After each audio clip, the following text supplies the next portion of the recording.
Saya mendapatkan kesan yang mendalam bahwa Sudirman bukanlah orang yang memiliki kualifikasi untuk melakukan tindak pidana. Dilihat dari sisi postur tubuh, kemudian kecakapan, dan ketiga riwayat hidupnya, di mana Sudirman sekolahnya pun itu umur 17 tahun baru lulus SD.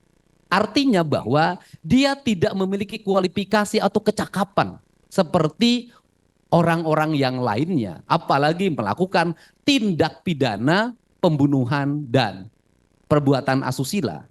Melihat dari sisi fisik dan fisik yang dimiliki oleh Sudirman, saudara Sudirman menurut saya jauh dari peristiwa yang dituduhkan itu. Baik, memang itu yang kami ingin konfirmasi, saudara saksi, bahwa berdasarkan dakwaan dan juga uraian peristiwa di dalam putusan, Sudirman ini boleh dibilang adalah pelaku utama.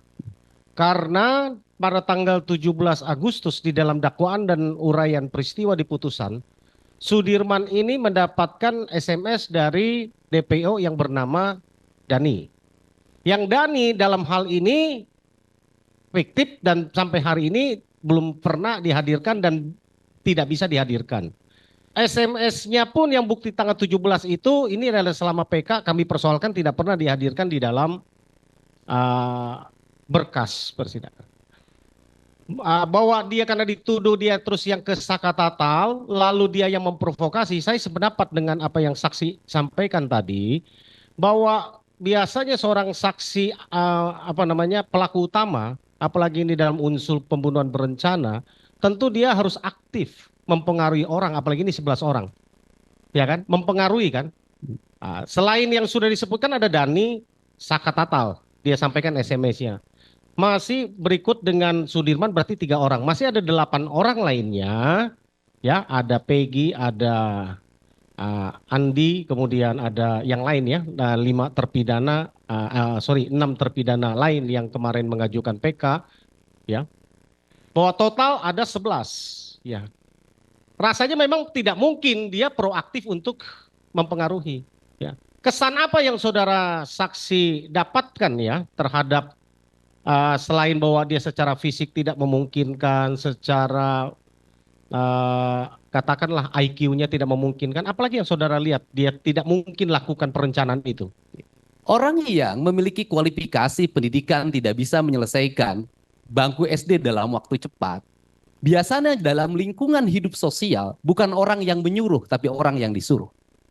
Karena dia orang yang disuruh, dia memiliki kualifikasi sebagai orang yang mau disuruh oleh siapapun dan mau melakukan apapun. Nah, dalam pergaulan seperti itu adalah orang yang seperti Sudirman, menurut saya tidak punya kualifikasi melakukan perintah, melakukan tindakan-tindakan yang di luar kemampuan akal dan pikirannya. Kenapa? Karena secara psikologi saya melihat walaupun orang bukan seorang fisiolog, Sudirman adalah orang yang memiliki kerentanan psikologi. Artinya dia sangat lemah. Dia mudah nangis, dia mudah sakit. Itu bisa dilihat dari riwayat kesehatannya. Ya, terima kasih kesaksian saudara saksi terhadap Sudirman ya. Kalau saudara saksi melihat bisa dilihat secara fisik. Sudirman itu orang yang tidak memiliki ketahanan fisik dan mental untuk menghadapi tekanan psikologi yang dia alami dan menghadapi tekanan fisik yang dialami. Ketahanan fisik dan mentalnya ambruk dan jatuh. Dan bisa dilihat, di saat yang lain masih bugar, hari ini Sudirman jauh lebih rapuh. Artinya, kondisi Sudirman sesungguhnya jauh lebih berat dibanding dengan terpidana yang lain. Dari mana saudara saksi melihat itu?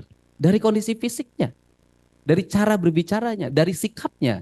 Karena dia memiliki kemampuan di bawah kemampuan yang lain.